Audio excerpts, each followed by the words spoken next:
Audio Jungle. Audio Jungle. Audio Jungle.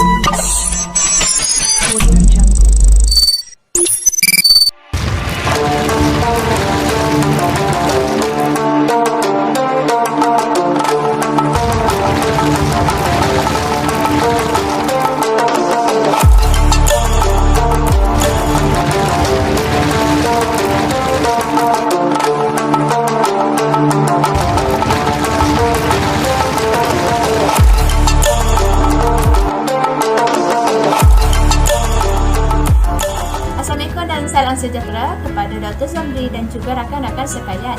Kami daripada kumpulan 5 yang terdiri pada 4 orang ahli iaitu termasuk diri saya sendiri, Razalilia binti Mazaki bernombor matrik 151955. Dan rakan-rakan saya yang lain iaitu Umi Huzaifah binti Mat bernombor matrik 151097, Nur Izzati binti Mak Rodi nombor matrik 150709 dan Farazatu Fatihah binti Nazib bernombor matrik 151895. Pada hari ini kami akan menerangkan sedikit sebanyak berdasarkan kajian kami tentang soalan yang diberikan, iaitu yang pertama, discuss what is mean by scoring rubric. Show example to support your discuss. Dan soalan yang kedua iaitu discuss the concept of outcome based assessment. Baiklah, tanpa melengahkan, kita akan mulakan pembentangan ini. Baiklah, terima kasih kepada saudari Razalilia. Saya akan mengambil alih pembentangan ini. Terlebih dahulu, nama saya Umi Huzaifah binti Mat bernombor matrik 151097. Baiklah, kita akan masuk kepada slide konsep rubrik. Apa itu rubrik? Rubrik merupakan salah satu alat penilaian untuk menilai subjektif yang bertujuan sebagai sistem pemarkahan yang secara terang menunjukkan satu prestasi yang diharapkan bagi sesuatu tugasan ataupun kerja. Rubrik ini juga merupakan sistem pemarkahan yang mengandungi set kriteria dan standard yang merujuk kepada objektif pembelajaran. Selain itu, rubrik ini juga dikenali sebagai set kategori bagi sesuatu hasil kerja yang dapat dilihat dengan kualiti ataupun proses yang dapat ditunjukkan supaya prestasinya dapat ditafsirkan sebagai penaksiran secara subjektif. Contohnya, kualiti dan tahap pencapaian pelajar dapat ditafsirkan oleh guru berdasarkan tugasan yang diberikan seperti tugasan bertulis, projek ataupun amali. Hal ini dikatakan demikian kerana rubrik ini merupakan satu bentuk skema pemarkahan di mana yang ditetapkan mengikut kriteria daripada yang lemah hinggalah kepada yang cemerlang. Baiklah, seterusnya kita lihat dari segi aspek ciri-ciri. Rubrik pemarkahan ini mempunyai 3 ciri-ciri, iaitu ciri-ciri yang pertama, rubrik ini diwujudkan untuk memfokuskan pengukuran berasaskan objektif yang jelas. Bagi ciri-ciri yang kedua, rubrik ini digunakan sebagai skala dalam menentukan pencapaian setiap bidang yang dicuburi. Yang ketiga, iaitu ciri-ciri yang ketiga, rubrik ini mengandungi spesifikasi yang spesifik tentang kriteria dan kualiti yang disusun mengikut tahap bagi menunjukkan setakat mana kriteria dan piawai dapat dicapai. Selain itu, pemarkahan berasaskan rubrik ini mempunyai pelbagai tujuan. Antaranya kerana kebanyakan pakar berpendapat bahawa rubrik ini boleh memperbaiki kerja pelajar dan sekaligus dapat meningkatkan pembelajaran kerana ianya menyediakan paduan yang jelas dan terang kepada pelajar. Selain itu, pemarkahan berasaskan rubrik ini juga dapat membantu para pelajar untuk memperbaiki kualiti kerja mereka serta dapat meningkatkan pengetahuan sedia ada mereka.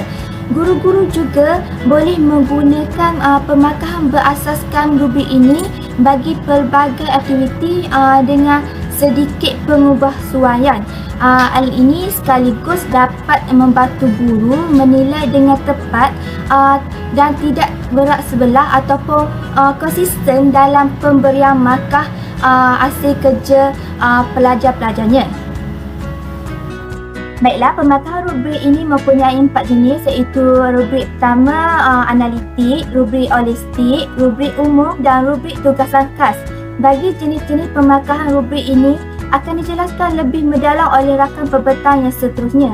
Baiklah, itu sahaja daripada saya. Saya serahkan pembentangan ini kepada Saudari Razalia. Terima kasih kepada rakan pembentang. Baiklah, kita teruskan dengan contoh rubrik pemarkahan. Terlebih dahulu, seperti yang sudah diberitahu oleh rakan pembentang iaitu Umi Huzaifah telah mengatakan kita mempunyai 4 jenis rubrik, iaitu yang pertama jenis rubrik analitik, jenis rubrik holistik, jenis rubrik umum dan juga jenis rubrik tugasan khas. Baiklah, contoh yang pertama adalah contoh rubrik analitik. Rubrik analitik ini terdiri daripada penerangan terperinci dengan membahagikan markah bagi setiap mata untuk menilai hasil kerja murid, di mana ia memberikan maklum balas sepanjang tempoh pengukuran. Jenis pemarkahan ini juga memberikan maklum balas yang terperinci terhadap jawapan pelajar itu. Penggunaan rubrik ini akan mengambil masa yang lama untuk mengira pemarkahannya. Berdasarkan contoh yang diberikan di sini bagi rubrik analitik ini mempunyai kriteria, level, skor dan deskripsi kepada kriteria dan skor tersebut. Lihat rubrik ini, ia sangatlah detail di mana ia memerlukan kita mengumpulkan atau menyatukan rubrik daripada rubrik holistik yang akan saya beritahu selepas ini. Seterusnya, contoh rubrik holistik. Rubrik ini berlawanan dengan rubrik analitik, di mana rubrik holistik ini menyediakan markah berdasarkan kepada tahap pencapaian murid terhadap tugasan yang diberikan. Rubrik ini memberi kelebihan kepada guru, di mana guru dapat menyediakan markah pelajar dengan lebih cepat berdasarkan pencapaian pelajar tersebut. Akan tetapi, seperti yang sudah saya beritahu sebelum ini, rubrik ini berlawanan dengan rubrik analitik, di mana rubrik analitik memberi maklum balas dengan terperinci. Akan tetapi, rubrik holistik ini tidak menyediakan maklum balas secara terperinci. Ia hanya memberi markah keseluruhan sahaja.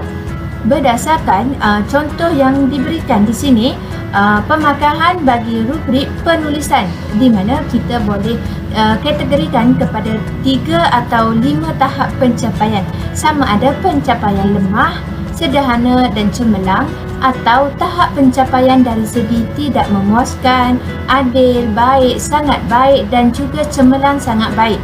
Pencapaian cemerlang boleh dikatakan bahawa jawapan pelajar memenuhi kriteria yang telah ditetapkan.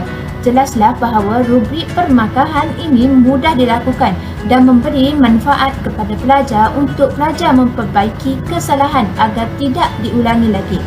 Sebagai contoh, jika pelajar itu tidak mencukupi salah satu kriteria, maka pelajar tidak layak untuk mendapat tahap pemarkahan yang tinggi. Permarkahan pelajar diberikan berdasarkan jawapan pelajar memenuhi atau tidak kriteria yang telah ditetapkan.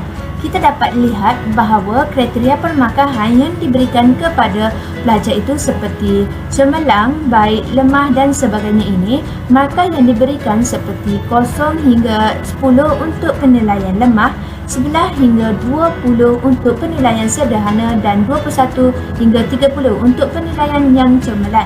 Jadi, pemarkahan di sini diberikan jika pelajar mempunyai kriteria yang dikehendaki, maka pelajar layak untuk memperolehi markah yang sedemikian antara angka ini ke angka ini. Baiklah, itu sahaja daripada saya. Saya serahkan kepada rakan pembentang yang seterusnya. Baiklah, terima kasih saya ucapkan kepada Saudari Razalia. Saya Nur Izzati binti Boroli akan mengambil alih pembatangan dengan masuk ke bahagian jenis rubrik yang ketiga, iaitu rubrik umum. Rubrik umum mengandungi kriteria umum berdasarkan tugasan. Rubrik umum sebenarnya bercanggah dengan tugasan khusus. Kelebihannya adalah dapat digunakan pakai pada rubrik yang sama tetapi menyebabkan tugasan yang berbeza. Manakala dari segi kelemahannya pula, rubrik umum ini tidak mempunyai maklum balas yang terperinci untuk membolehkan kita mentafsir sebab dan kebolehan serta pencapaian setiap pelajar yang melaksanakan tugas dan juga berbeza. Berdasarkan contoh yang disediakan di bawah ini, jelas bahawa rubrik ini sangatlah bersifat umum. Kalau diamati pada bahagian tahap penilaian yang disediakan, sangatlah ringkas, iaitu dari tahap 1 hingga tahap 5. Itu mewakili tahap tidak memuaskan hinggalah tahap yang sangat memuaskan. Makna kata tiada tahap penilaian tersebut tidak diperincikan dengan jelas. Baiklah, sekarang saya masuk kepada bahagian jenis rubrik yang keempat, iaitu rubrik tugasan khas. Rubrik ini sebenarnya diasingkan berdasarkan tugasan. Dari segi kelebihan, rubrik tugasan ini lebih diyakini dan dipercayai untuk mentafsir kebolehan serta kemampuan setiap pelajar. Tetapi iaitu mempunyai kelemahan, iaitu sukar untuk digunakan bagi semua tugasan. Rubrik tugasan khas ini sebenarnya digunakan oleh kebanyakan tenaga pengajar kerana ianya lengkap dan mudah untuk mengenal pasti tahap pencapaian serta membaiki kesilapan pelajar. Rubrik permarkahan dilihat mempunyai kepentingan dan kelebihan dalam penggunaannya untuk menguji tahap pencapaian pelajar dalam sesuatu tugasan. Jadi, dalam slide ini kami paparkan 3 kepentingan penggunaan rubrik permarkahan. Yang pertama, rubrik menyediakan profil prestasi pelajar yang menerangkan elemen kekuatan dan kelemahan pelajar. Ia memberikan maklum balas yang lebih informatif berkenaan dengan kekuatan, kelemahan serta kriteria yang memerlukan peningkatan. Dalam hal ini, guru dapat memberikan penjelasan dan penerangan berkenaan dengan tahap pencapaian pelajar dengan jelas.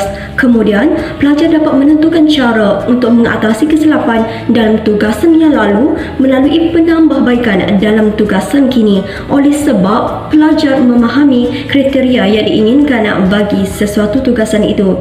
Pelajar juga dapat mengesan kelemahan yang sering dilakukan. Dalam kata lain, pelajar boleh menganalisis data pencapaian mereka sendiri. Sekiranya pelajar memperoleh markah rendah bagi satu tugasan, maka pelajar itu boleh mengenal pasti apakah kesilapan yang dilakukan serta bagaimana untuk mengatasi kelemahan tersebut. Selain itu, penggunaan rubrik pemarkahan dilihat penting kerana boleh meningkatkan persembahan pelajar serta memantaunya dengan membuat jangkaan guru yang jelas dan menunjukkan kepada pelajar cara untuk memenuhi jangkaan mereka. Rubrik memudahkan pelajar untuk membaiki kesilapan, memberikan petunjuk kepada pelajar bagaimana tugasan mereka dinilai dengan jelas di samping membantu pelajar menilai kualiti tugasan mereka sendiri. Rubrik turut memberikan maklum balas yang berguna kepada pelajar menerusi penerangan yang jelas tentang persembahan pada tahap yang berbeza-beza, membantu memupuk pembelajaran. Ia juga dilihat membantu pelajar untuk menjadi hakim yang lebih bijak, iaitu membuat keputusan yang betul dan berkesan dalam menyelesaikan masalah, dapat menyokong pemahaman serta kemahiran lain.